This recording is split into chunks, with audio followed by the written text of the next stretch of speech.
Di balik manisnya sebutir gula, tersimpan pahit yang tak kasat mata.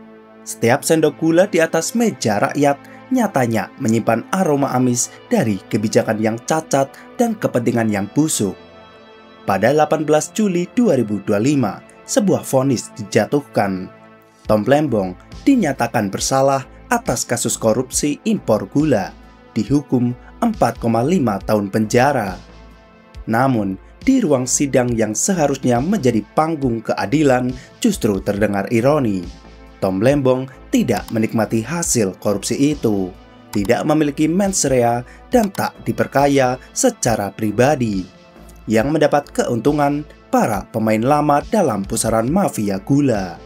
Kita akan mengarungi satu persatu benang kusut itu, dari ruang sidang hingga menyusuri jejak-jejak licin para pengendali pasar gula.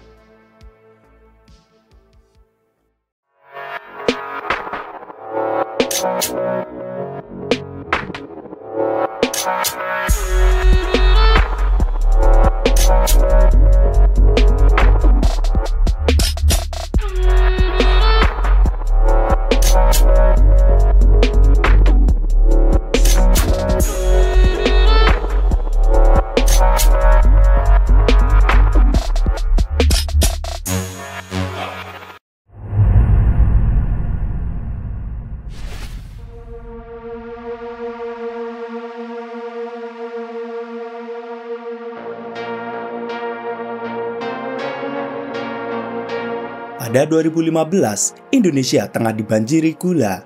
Rapat koordinasi lintas kementerian menyimpulkan negeri ini mengalami surplus. Namun di tengah kelebihan pasokan itu, Menteri Perdagangan kala itu, Tom Lembong, justru menerbitkan izin impor sebesar 105.000 ton kepada PT Angels Product. Keputusan ini kemudian menjadi awal mula pusaran hukum yang menyeret namanya ke kursi pesakitan. Ia dijatuhi hukuman 4 tahun 6 bulan penjara. Namun yang membuat publik terbelalak bukan lamanya hukuman itu, melainkan kejanggalan logika yang menyertainya. Tom Lembong tidak pernah menandatangani izin impor untuk perusahaan yang menjadi biang kerok penyalahgunaan kuota. Fakta di persidangan justru menunjukkan bahwa dokumen perizinan terbit setelah masa jabatan berakhir. Namun, hakim menilai ia tetap bersalah karena membiarkan mekanisme itu berjalan saat menjabat. Sebuah putusan yang memaksa akal sehat menekuk logika hukum. Kondisi ini memperlihatkan bahwa vonis terhadap Lembong lebih mirip pengalian isu daripada penegakan hukum. Publik dibius dengan tontonan seorang tokoh publik diseret ke pengadilan, sementara aktor-aktor utama yang sebenarnya meraup keuntungan triliunan rupiah dari distribusi ilegal gula justru dibiarkan melenggang. Lebih ironi lagi, sebagian perusahaan yang menerima izin impor dan kemudian menjual gula ke pasar umum bukanlah perusahaan industri makanan, melainkan entitas dagang yang tak memiliki pabrik. Contoh paling mencolok adalah PT Angels Product, anak usaha konglomerasi Tommy Winata yang berulang kali menerima kuota besar meski rekam distribusinya penuh anomali. Namun, tidak pernah ada penyelidikan terhadap pengurus grup ini. Bahkan saat persidangan Lembong menguak nama-nama tersebut, perhatian publik langsung dibelokkan kembali ke drama pengadilan. Menjatuhkan pidana kepada terdakwa Thomas Srikasih Lembong oleh karena itu dengan pidana penjara selama 4 tahun dan 6 bulan. Setelah vonis terhadap Tom Lembong dijadikan sorotan utama, perhatian publik justru dialihkan dari aktor-aktor yang sebenarnya menguasai skema besar di balik impor gula. Di balik angka-angka kuota dan daftar perusahaan penerima, tersembunyi wajah-wajah kekuasaan yang tidak tersentuh hukum. Mereka bukan sekedar pengusaha, tetapi operator ekonomi rente yang memiliki jejaring hingga ke tubuh birokrasi dan institusi negara. Salah satu pemain utama adalah PT Angels Product, anak usaha dari Arta Graha Group milik Tommy Winata. Perusahaan ini berkali-kali mendapatkan jatah impor dengan volume besar meski distribusinya kerap melanggar aturan. Tidak berhenti di situ, grup bisnis ini juga menguasai rantai logistik yang memudahkan aliran gula rafinasi dari pelabuhan hingga ke pasar umum. Kekuasaannya bukan sekedar pada bisnis, tetapi pada kemampuan mempengaruhi regulasi dan membungkam pengawasan. Jaringan mafia gula tak berdiri sendiri, ada koneksi dengan koperasi militer, aparat penegak hukum, bahkan perusahaan BUMN yang seharusnya menjadi garda terdepan produksi nasional.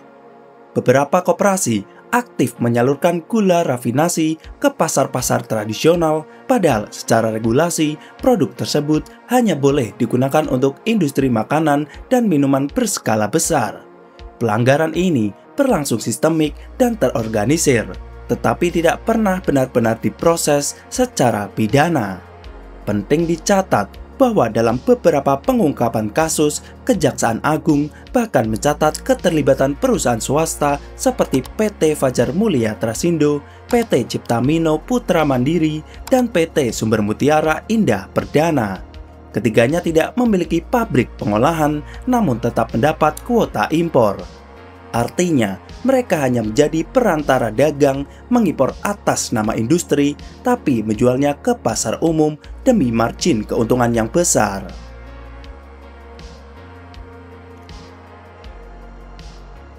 Bukan sedikit ya, lebih dari sedikit.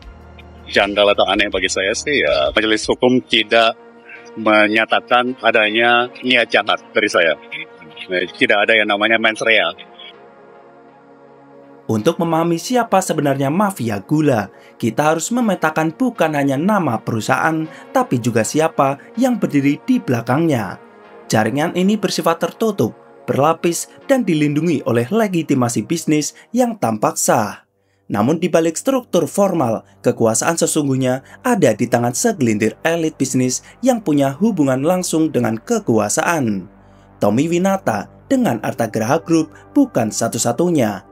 Ada juga jaringan yang mengarah pada perusahaan seperti PT Kebun Tebu Mas dan PT Gendis Multimanis yang memiliki hubungan dekat dengan aktor politik di daerah dan pusat.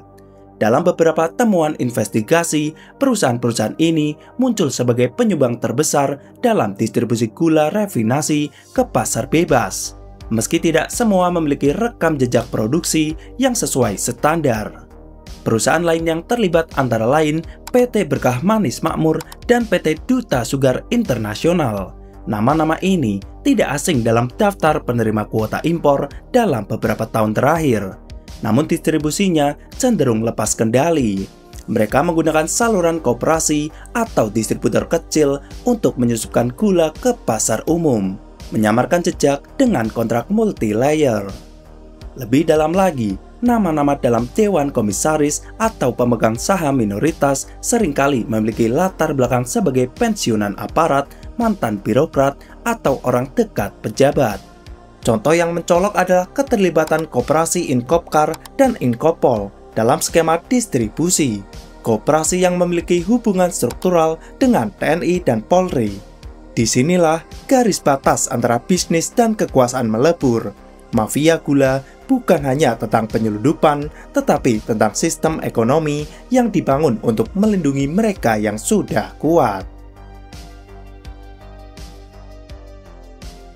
Jika kasus seterang benderang ini dengan orang seperti Tom saja bisa dikriminalisasi, bagaimana dengan jutaan warga negara kita yang lain?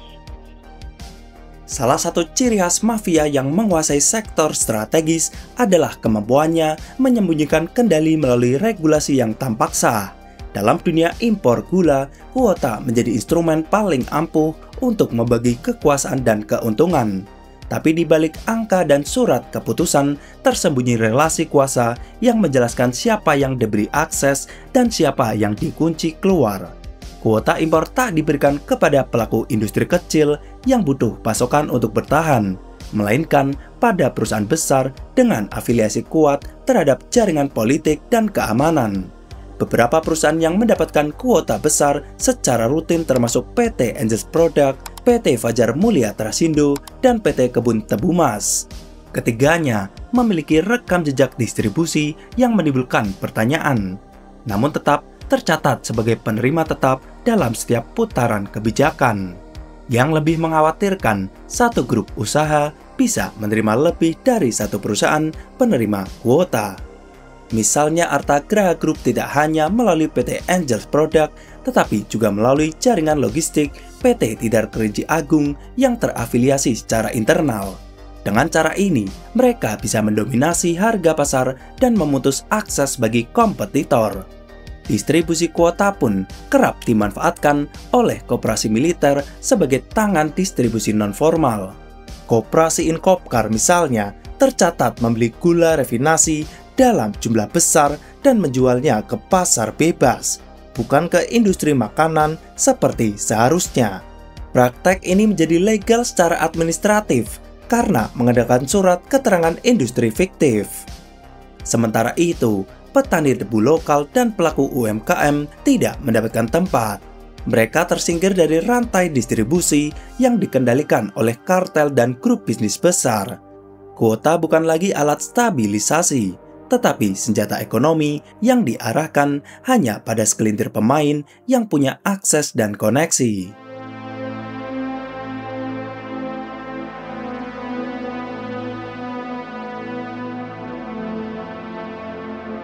Dalam jaringan mafia gula, ada peran-peran yang tidak pernah tercatat secara resmi. Namun mereka menentukan arah distribusi, besar kecil kuota, dan siapa yang berhak mendapatkan jatah. Mereka adalah para broker kuota, maklar regulasi, dan penjaga pintu-pintu akses di birokrasi. Mereka tidak selalu muncul dalam dokumen publik, tetapi pengaruhnya menjalar hingga ke surat keputusan menteri. Beberapa nama yang pernah terseret dalam kasus serupa hanyalah representasi kecil dari sistem yang jauh lebih besar. Seperti dalam kasus koperasi militer yang menyalurkan gula rafinasi ke pasar umum. Koperasi ini mendapatkan akses dari perusahaan importir besar, lalu menyalurkannya dengan harga tinggi tanpa sanksi hukum. Bahkan ketika penyimpangan ini diungkapkan, tidak pernah ada proses hukum yang menyentuh koperasi atau perusahaan pemberi barang. Yang lebih mencengangkan, beberapa perusahaan penerima kuota ternyata tidak memiliki sarana produksi, tidak punya jaringan distribusi, dan bahkan tidak punya pengalaman di industri makanan. Mereka hanya bertugas menandatangani dokumen, menerima kuota, lalu menjualnya ke pihak lain yang lebih kuat. Dengan kata lain, kuota menjadi komoditas dagang legal, dan para mafia gula menjadi pedagangnya yang tak bisa disentuh hukum.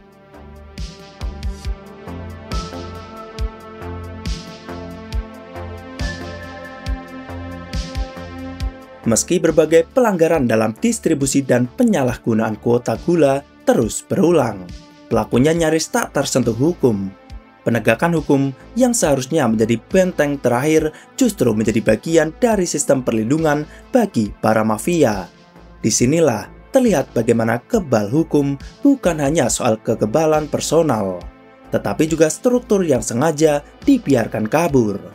Kasus demi kasus yang disorot publik seringkali hanya berhenti pada aktor kelas menengah atau pelaksana teknis di lapangan. Sementara nama-nama besar seperti pemilik Arta Graha, pengurus koperasi militer, atau komisaris perusahaan penerima kuota tidak pernah dipanggil apalagi diproses. Bahkan ketika PT Angels Product menjadi sorotan dalam sidang kasus impor gula, nama besar Tommy Winata tidak pernah disentuh aparat penegak hukum. Bukan hanya soal individu, sistem juga menyumbang kebal hukum ini. Misalnya, mekanisme pengawasan yang tumpul, celah regulasi yang luas, dan koordinasi antar lembaga yang lemah. Badan POM, Bea Cukai, dan Kementerian Perdagangan kerap saling lempar tanggung jawab ketika ada temuan pelanggaran distribusi. Ini menciptakan ruang aman bagi mafia untuk terus bermain di wilayah abu-abu. Lebih parahnya lagi, lembaga negara seperti BUMN turut terjebak dalam skema serupa. Beberapa pejabat di PTPN disebut secara terbuka meminta KPK untuk membongkar mafia gula yang beroperasi melalui entitas BUMN. Namun struktur internal perusahaan plat merah ini tetap berjalan seperti biasa, dengan kuota besar tetap mengalir ke perusahaan-perusahaan bermasalah.